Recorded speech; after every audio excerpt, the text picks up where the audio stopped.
Hi guys, welcome to YouTube channel YRS class में एक बार फिर से आप सभी लोगों का बहुत बहुत स्वागत है।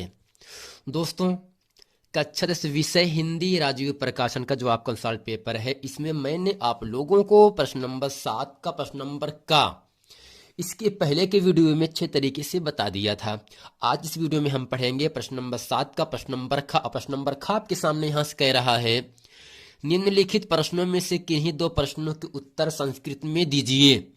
जैसा कि दोस्तों एग्जाम में 4 प्रश्न आपसे पूछा जाता है और आपको 2 नंबर के प्राप्त होंगे। उन चारों प्रश्नों में केवल आपको 2 प्रश्न ही लिखना है, 2 प्रश्नों का उत्तर ही लिखना है। अब इस खा में जो पहला प्रश्न आपके सामने कह रहा है, नीर क्षीर विषय हंसालस का विशेषता अस्ति। नीर का मतलब दोस्तों पानी, क्षीर का मतलब दूध, विषय का मतलब विषय में, हंसस का विशेषता अस्ति, विशेषता माने विशेष, अस्ति माने है, यानी पानी दूध के विषय में हंस की क्या विशेषता है। अब दोस्तों इसके बाद आपका आता यहां से है दूसरा प्रश्न है, वीरः केन पूज्यते। वीर के द्वारा किसकी पूजा की जाती है। अब दोस्तों प्रश्न नंबर तीसरा आपके सामने यहां से कह रहा है, तीसरा है, ग्रामीणान कह उपहासत। ग्रामीण ने किसका उपहास यानी किसका मजाक बनाया था। चौथा प्रश्न है, विद्या केन वर्धते। विद्या का मतलब विद्या, इल्म, केन किससे वर्धते बढ़ता है।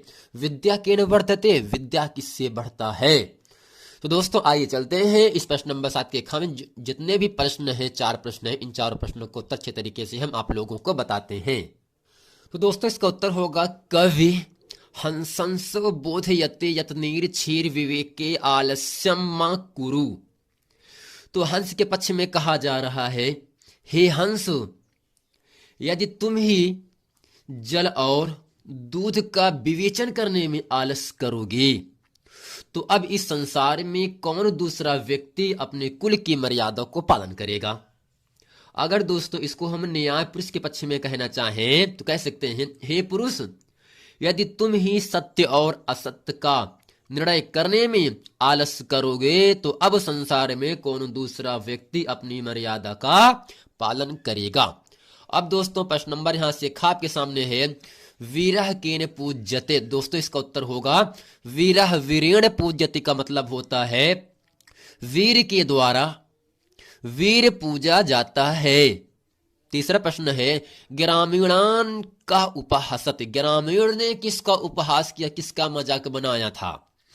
दोस्तों ट्रेन में केवल 2 ही व्यक्ति थे, ग्रामीण और नागरिक थे। तो दोस्तों ग्रामीण ने नागरिक का उपहास किया था ना, मजाक बनाया था। तो इसके उत्तर में लिखेंगे, ग्रामीणात नागरिकाः उपहासत। ग्रामीण ने नागरिक का उपहास किया।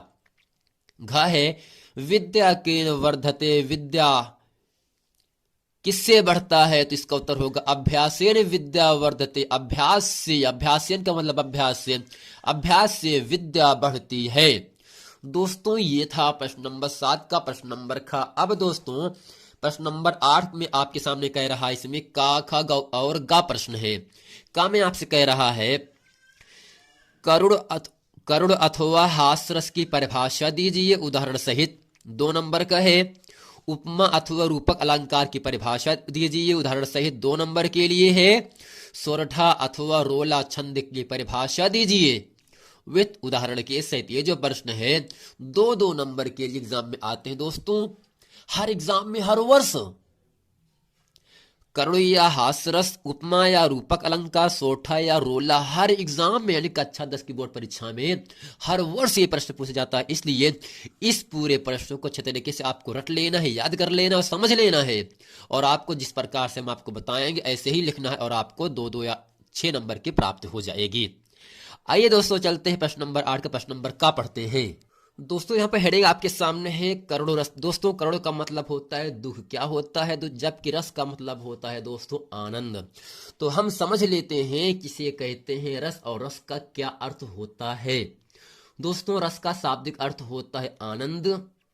किसी काव्य को पढ़कर, दोस्तों काव्य का मतलब कविता, किसी कविता को पढ़कर या सुनकर अथवा नाटक आदि को देखकर हमारे चित्त में, हमारे हृदय में विचित्र आनंद की तरंगे उठने लगती हैं, खुशी का अनुभव होने लगता है और एक अवर्णनीय भाव का संचार हो जाता है।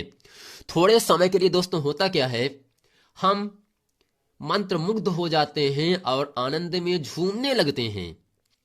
चित्त के इसी अवर्णनीय भाव अथवा अलौकिक आनंद को काव्य रस कहा जाता है।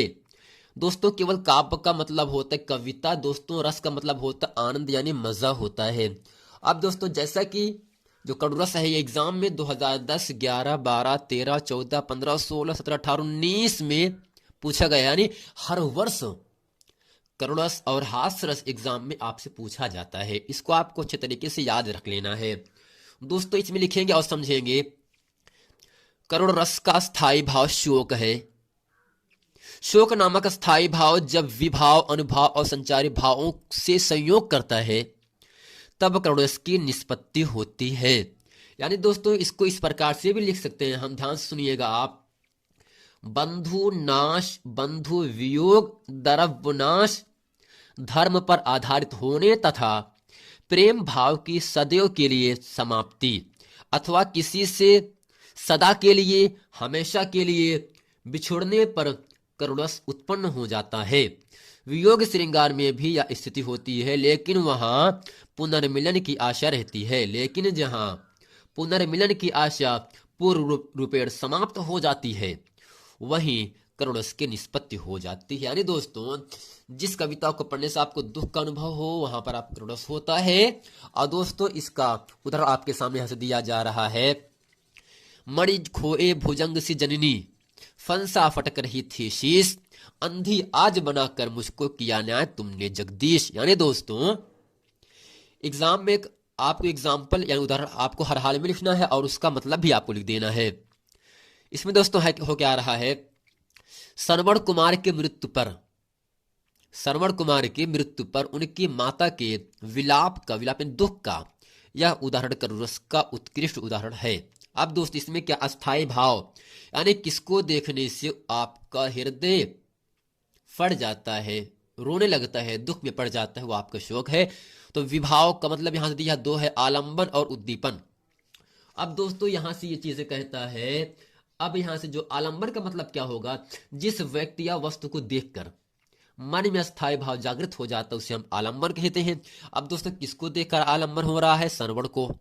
आश्रय क्या होगा, पाठक। अब दोस्तों उद्दीपन क्या होगा, उद्दीपन किसे कहते हैं, आलंबन विभाव के द्वारा जागृत अस्थाई भाव को जो उद्दीपन करते हैं उन्हें उद्दीपन विभाव कहा जाता है। जैसे दशरथ की उपस्थिति क्या है, ये उद्दीपन, इसको देखने से लोग क्या होते हैं, विलाप करने लगते हैं। अब दोस्तों अनुभव क्या होगा, किसको करने से विलाप हो रहा है, सिर पटकना से, प्रलाप करने से, दुख तकलीफ पीड़ा कष्ट मुसीबत झेलने से।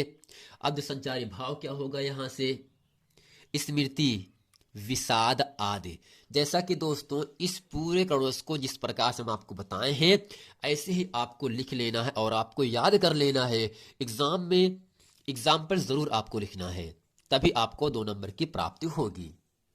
अब दोस्तों अगला आपका है यहां से हास्य रस की उदाहरण दीजिए और उसका परिभाषा आपको लिखना है, यानी किसे कहते हैं हास्य रस। जैसा कि दोस्तों 10, 11, 12, 13, 14, 15, 16, 17, 18, 19 में प्रश्न पूछा गया है। तो इसकी परिभाषा में हम लिखेंगे यहां से, हास्य रस का स्थायी भाव हास्य है किसी व्यक्ति के विकृत रूप, यानी दोस्तों जो विकृत का मतलब होता है उसकी आकार बनावट। कोई व्यक्ति होता है जो विकलांग रहता है, आप उसको देख के हंस पड़ते हो, आंख टेढ़ रहता है, कान सही नहीं रहता है, नाक जो है टेढ़ा रहता है, उसको देखने से आपके मन में खुशी उत्पन्न हो जाता है ना। तो यही दोस्तों क्या होता है, विकृत रूप का मतलब उसके शरीर में किसी चीज का कमी का होना। ठीक दोस्तों, यानी किसी व्यक्ति के विकृत रूप, आकार, वेशभूषा का मतलब होता है वो कैसे कपड़ा पहना रखा है, वेशभूषा आदि को देखकर हृदय में जो विनोद का भाव उत्पन्न होता है, दोस्तों विनोद का मतलब खुशी, आनंद, वही हास रस कहलाता है। यही हास नामक स्थायी भाव जब विभाव, अनुभाव और संचारी भाव से पुष्ट होता है तब हास रस की निष्पत्ति होती है। दोस्तों इसको इस प्रकार से लिख सकते हैं, काव्य के पढ़ने, सुनने अथवा नाटक को देखने से जब हृदय में हास्य नामक अस्थायी भाव जागृत होता है वह हास रस उत्पन्न होता है। विकृत रूप, आकार, बेशवाणी, चेष्टाएं इसके भाव होते हैं। अब दोस्तों इसका उदाहरण आपके सामने यहां से कहा जा रहा है। दोस्तों इसके एग्जाम्पल आपके सामने है। विंध्य के वासी उदासी तपव्रतधारी महाबीनु नार दुखारे, गौतम ती तरि तुलसी सो कथा सुनि भय मुनि वृंद सुखारे, है शिला सब चंद्रमुखे पर से मद मंजुल कंज तिहारे, किन्हीं भली रघुनायक जू करुणा करि कांदन को पग उधारे। दोस्तों विंध्याचल पर्वत पर रहने वाले तपस्वी मुनियों की इस सोच पर हंसी आती है कि श्री राम के चरण यानी पैर स्पर्श से यानी छूने से यहाँ की सभी शिलाएं अब चंद्रमुखी नारियां बन जाएंगी। दोस्तों इसका स्पष्टीकरण है, जैसा कि इस प्रकार से लिखा गया स्पष्टीकरण ऐसे आपको भी लिखना है, तभी आपको 2 नंबर की प्राप्ति होगी। दोस्तों इसमें लिखेंगे स्थायी भाव स्पष्टीकरण पहला, हास यानी हंसी। भाव दोस्तों क्या होगा आपका, यानी इसमें जो आलंबन होगा, विंध्य के वासी तपस्वी, आश्रय क्या होगा, पाठक यानी पढ़ने से, देखने से, सुनने से। उद्दीपन क्या है दोस्तों, अहलिया की कथा सुनना, राम की आगमन पर यानी राम के आने पर प्रसन्न होना, स्तुति करना। दोस्तों अनुभाव क्या होगा, हंसना। जबकि संचारी भाव आपका है स्मृति, चपलता, उत्सुकता यानी बेचैनी आदि। दोस्तों उम्मीद करते हैं इस वीडियो में हास्य रस और करुण रस अच्छे तरीके से आप समझ गए हैं, और इसका जो एग्जाम्पल दिया गया, उदाहरण दिया गया है, इसको भी आप लोग अच्छे तरीके से याद कर लीजिएगा और एग्जाम में ऐसे लिख देना और आपको 2 नंबर की प्राप्ति होगी। मिलते हैं फ्रेंड नेक्स्ट वीडियो में, तब तक के लिए थैंक यू।